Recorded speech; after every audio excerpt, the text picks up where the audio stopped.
Hello, it's lovely to see you there. Welcome along. It's a brand new episode of the Fun Kids Science Weekly. My name's Dan. Thank you so much for listening, for following, for telling everyone you know about the smartest show in the history of podcasting. And podcasts have been around since the dawn of time. I'm fairly certain the Tyrannosaurus Rex used to listen to one to get off to sleep at night. Now this week, we're catching up with the world's most brilliant tech genius, Techno Mum. And she's hosting a quiz show this week, learning about the most amazing new discoveries around. This week, it's all about cost. And today's category is... cost. Your time starts now. Your first question. Why is cost important in technology? Well, how much things cost is important to pretty much everyone. If you get pocket money, you'll be used to thinking about cost. Things like... Also, you can hear from the Young Scientist of the Year, who has been looking at why birds have different feathers. It looks like barbed wire, sort of, and don't really know why. There's no explanation out there, but it was really cool. A lot of my science teachers freaked out about it. And I've got your questions to answer. As always, this week, they are on hair and birds. And why can some of them not fly? Interesting. We'll find out more with our guest this week. It's a brand new episode of the Fun Kids Science Weekly. We'll start things off with this week's Science in the News. A giant new species of lily has been discovered. You know lily pads on the lake? It's one of those. It's been hiding in plain sight for 177 years. It's a huge plant that has been floating on the water in Kew Gardens, which is in London. Experts thought it was the same as a lot of other water lilies, but they've discovered that actually it's something completely new. They didn't know about it. It's a species that science has just discovered. It's been named Victoria boliviana, after Bolivia, where the water lily grows in the wild. Now, it's a world record holder too. It's the largest lily with leaves growing more than 3 meters wide. Also, Virgin Orbit, which is a spacecraft that puts normal people into orbit. It's coming to the UK. The mission has had 4 successful flights, and they're looking to move it to Britain and fly people into space this September from Cornwall. And staying in the UK, this is amazing. A hairdresser from Wales is using human hair to fight oil spills. You know when you go to get your hair cut and all of it goes on the floor when you get a trim? Well, one hairdresser is using that used hair, to make nets and mats to soak up oil that is spilled into oceans.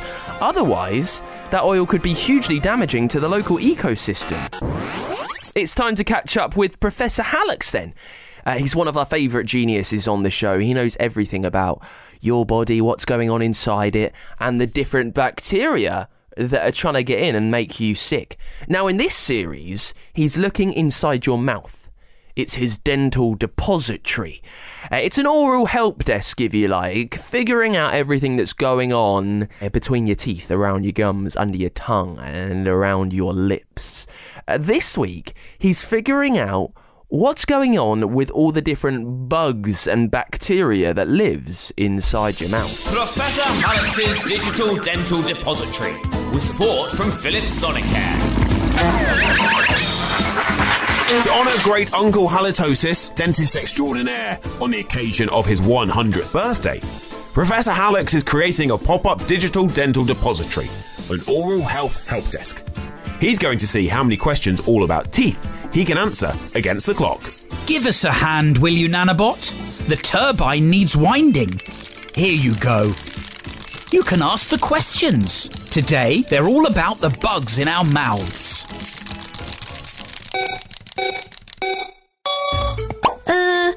Bugs in our mouths? What on earth do you mean by bugs? What I mean by bugs is microorganisms such as bacteria, tiny living things which make a home in all sorts of places on Earth, and that includes mouths. Bacteria collect everywhere in the mouth, and not just on the teeth and gums. They often cover parts of the cheeks and the back of the throat. They can also live in between all the bumps and ridges found on the tongue. Not keen on that. So, bacteria, horrible germs which make us sick. True or false? False! Most bacteria are harmless, and many are even helpful to us. Only a small proportion of bacteria make us poorly. There are typically over 70 different types of bacteria in the mouth. Most of them occur naturally, doing you no harm at all. There are, however, some bacteria that can damage our teeth and gums and cause problems like bad breath. You're doing great! Next up, how do these bugs cause damage? It's all because of plaque. A plaque attack! If you don't brush your teeth, millions of bacteria can collect in a sticky substance called plaque. That's the yellow coating you sometimes see on your teeth. If you run your tongue around your teeth before you brush your teeth, you might be able to feel it.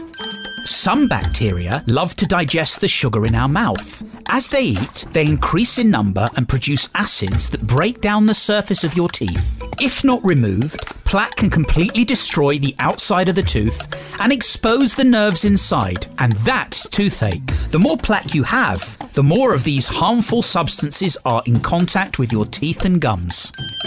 Oh, better hurry.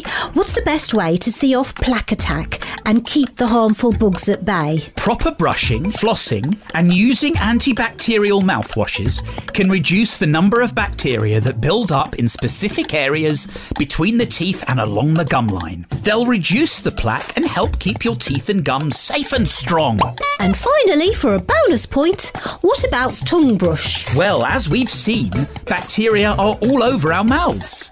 And there's no point just focusing on getting rid of those on our teeth and gums. Using a tongue brush helps remove those lurking in the ridges on your tongue. That's correct, and time's up. Brilliant, Professor. Very respectable score there, and lots of data for our digital dental depository.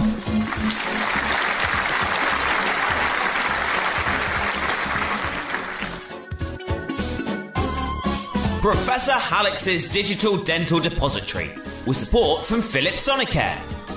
Find out more at funkidslive.com/Hallux. Let's get to your questions then. If you've got anything sciencey that you want answered on the show, let me do all the work. Let me do the digging. Let me learn all about it so I can tell you in a nice, easy, understandable way. All you need to do, get to Apple Podcasts, find the Fun Kids Science Weekly on there. There's a little comment box where you leave a review. That's where you chuck your question. First up this week, it's from Ella in London, who wants to know, why does hair turn grey? Now, what gives our hair colour, Ella, are things called pigment cells. You've got pigment cells all over your body. They're always to do with colour. Now, in those pigment cells is something called melanin. That's really important. We'll come to that in a sec. Now, in your DNA, which is all the information and the data that makes you who you are, there's stuff in there about how tall you are, what sports you're good at, and also whether you've got brown hair, blonde hair, red hair, black hair. That DNA tells those pigment cells to fire off melanin. Now, the more melanin you have, the darker your hair gets. And what happens as you get older, or if you get very stressed, you stop making melanin. So your hair gets clearer and greyer and then whiter. And that's why your hair goes grey, Ella, because of melanin. Thank you for the question. Also this week is from Marley in Mozambique. Marley, I love the questions that you're always sending to me on Apple Podcasts. Thank you so much. This one's really interesting because our guest a bit later on the show, the Young Scientist of the Year, she will tell us more. Marley wants to know, why can some birds not fly? It's all to do with evolution. They don't really need to fly. If you look at a penguin, where they live on the South Pole, there aren't really any predators around that want to eat them, so they don't need to fly to get away. Now, what they do need is thick, blubbery fat to keep them warm, and it helps them dive down into the ocean to get food. Now, with all of that thick fat on them, their wings aren't strong enough to get them off the ground, so that's why they can't fly. Also, there are creatures like emus and ostriches which can't fly either, because they've got strong muscles and thick bones. They need to fight off other animals. Their small wings are just too weak to get them into the sky either. What's quite interesting is that many of these birds could fly way back, but evolution over thousands and millions of years has made them lose that ability because they didn't need it. Thank you for the question as always, Marley. We'll cover more about why some birds can't fly a little later on the show. And if you've got any questions, anything sciencey at all that you want answered right here, leave it as a review for the Fun Kids Science Weekly on Apple Podcasts. It's the Fun Kids Science Weekly. This week, very excited, we are chatting to the UK Young Scientist of the Year.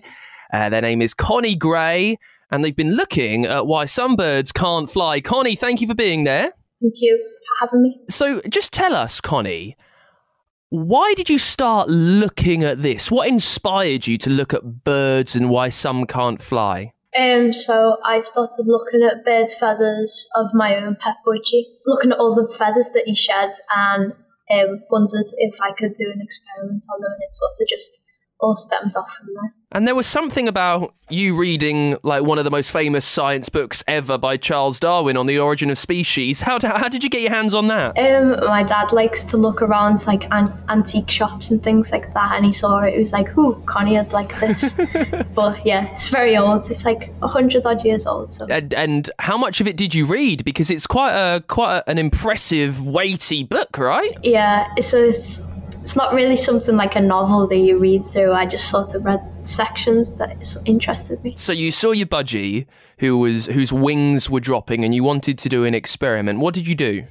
So I looked at feathers of different types of birds under different microscopes and compared the structures of them. So I looked at pigeon, budgie, peacock, a few others. I can't remember now. I've started to collect more and more, so... strange question. How do you get your hands on feathers? So a lot of my friends and family know about it, so they'll see a feather on the floor and they're like, "Ooh, Connie, I'll like this," and I get handed them. But like one example is I was out camping with scouts and I found a feather on the floor, so I just tried to identify what it was, and it's added to the collection. So away from the experiment that you did quickly, why birds for you, Connie? What amazes you about birds and their wings? Why do you have the collection? I'm interested in biology and I want to be a vet in conservation when I'm older. So I just thought it would be a fitting subject to try and research. So... you're there, you've got the wings of the pigeon and the magpie and your budgie. What have you learned when you're looking through the microscope? So I learned that the structure of the bird's feathers changes based on where they've evolved from. So the pigeons is more like tightly close together and the budgies is more spread apart so the air can flow through. So the budgies evolved in warmer climates and the pigeon colder. And has this been discovered before? I don't think it's really been researched before, but yeah. It's sort of based on Charles Darwin's theory of evolution, like based around it. So some birds can't fly because they've got gaps to let the air through because they grow up in a hot climate? No, they still can fly, but it's just because it's a hotter climate, the gaps are in there to allow them to breathe, sort of. Oh. Just like how we wear like shorts and t-shirts in the summer and big coats in the winter. Amazing. I'm so fascinated to find this out. And you've won this prize, the UK Young Scientist of the Year, with the Big Bang competition that we've talked about on the show before. What does it mean to you? You want to be a vet in conservation. How will this help you get there, Connie? I think it'll just help a lot with like future careers, like when I can put it on a CV and it's like, oh, you've got this award out of when you were this young. So I just think I've got so many more years until I do go to university. There's so many more things I can collect and just add to my knowledge. So you've been looking at birds' wings. What's next? What's your next big experiment, do you think? Well, it's not really over, to be honest. I've still started collecting a lot more feathers and things like that. So yeah, when I get the equipment back that I need to, with like a scanning electron microscope it's called, I'm just going to continue the research, see if I can build a database, sort of. And lastly, of all the feathers that you've looked at through your magnifying glass, the microscope, was there one that, as soon as you saw it, it just blew your mind? It was so completely different to anything that you were expecting. I think the one that did was a seagull feather. So really up close, the seagull feather, it looks like barbed wire, sort of, and don't really know why. There's no explanation out there, but it was really cool. a lot of my science teachers freaked out about it. Amazing. Well, I'm so pleased that you've joined us from the Science Lab. You're in school right now. It's been a real treat. Connie Gray, the UK Young Scientist of the Year, thank you for joining us. Thank you for having me as well. It's a bit of a bird special this week because for Dangerous Dan, where we look at the most mean and wild things in the world, we're learning about one of the most deadly birds in the planet. Now, in the UK, where I am, magpies are regular birds, really. Kind of annoying, usually steal food that you might leave out for other birds. But if you travel to the other side of the world, they're incredibly dangerous. They're a medium-sized bird. You find the Australian magpie in Australia and New Guinea. They're quite thick, they've got black and white feathers, gold-brown eyes and a blue-white tail. The thing is, even though they're called magpies, they're different birds to the ones we have in the UK. Now, they make beautiful noises and calls, which are one of the best, most loud in amongst all the Australian songbirds.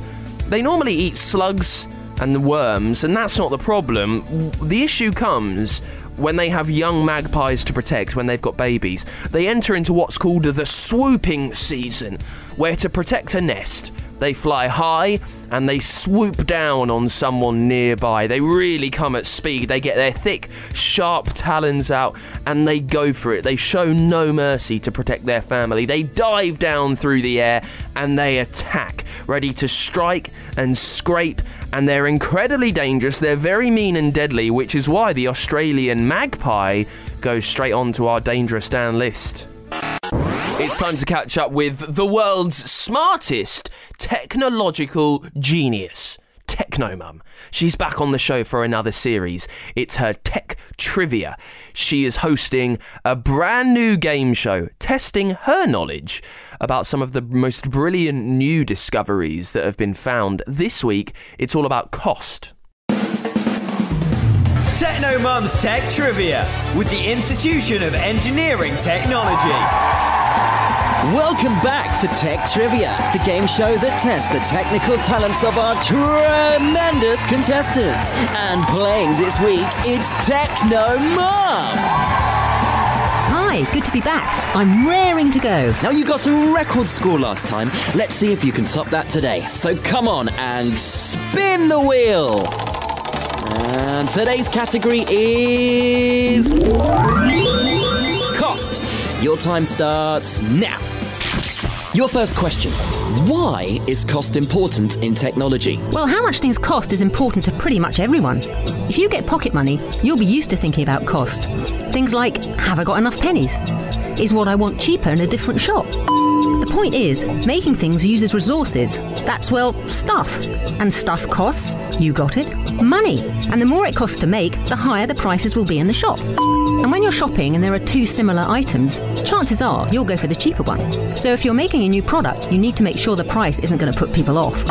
But you also need to remember that products have a job to do. Scrimp on your materials and it could all go wrong if your product breaks. Cost can be a problem if you only want to make a small amount of anything, or if you want to make each one unique. Whilst you can buy a poster of your favourite footballer or pop star fairly cheaply, they print large batches out at any one time. If you wanted someone to paint you a portrait, well, that's going to take longer and cost a lot more. And this causes a lot of headaches for people who make prototypes. Prototypes are like the first samples of a new product. They're normally completely unique, and that means, yep, more costly. But without prototypes, you may find that products aren't made at all. Budget-busting answers there, Techno Mum. Okay, next question. Name a cool innovation that's helped engineers keep costs down. Oh yes, the 3D printer. These can help make one-off, unique items extremely cheaply. And you don't need a lab, you can even get them for your home. It's a way of making three-dimensional objects from a digital computer file. Layers of a special plastic are laid down to create the object. They're now being used in medicine and space exploration. Last question. Name a cool career that's all about cost. Oh gosh, well, what about a materials engineer? They check out different materials to see how well they'll do the job. And the coolest thing of all is that they might even invent something totally new. Materials engineers are super important in getting the best, most cost-effective materials for new inventions. And I have to stop you there. Priceless performance. You're through to the next round, Techno Mum. Great, although I think I need to spend a penny now. Techno Mum's Tech Trivia with the Institution of Engineering Technology. Find out more at funkidslive.com/tech trivia. And that is it for this week's Fun Kids Science Weekly. Thank you so much for listening to the show and for following us on your favourite podcast platform. You can get this on the free Fun Kids app, by the way, and at funkidslive.com. We're also on Apple, Google, Spotify. If you're on there, you'll find loads more of the brilliant podcast series that we do about every amazing topic to blow your mind. Now, if you've got a question, best place to leave it is in the review section for our show on Apple Podcasts. Leave us 5 stars so I can see it, your name as well, so I can say hello. I might see it by next week and give you a shout out on the show. In the meantime, you can listen to Fun Kids. We are a children's radio station in the UK. You can find us all around the country on your DAB digital radio and over at funkidslive.com.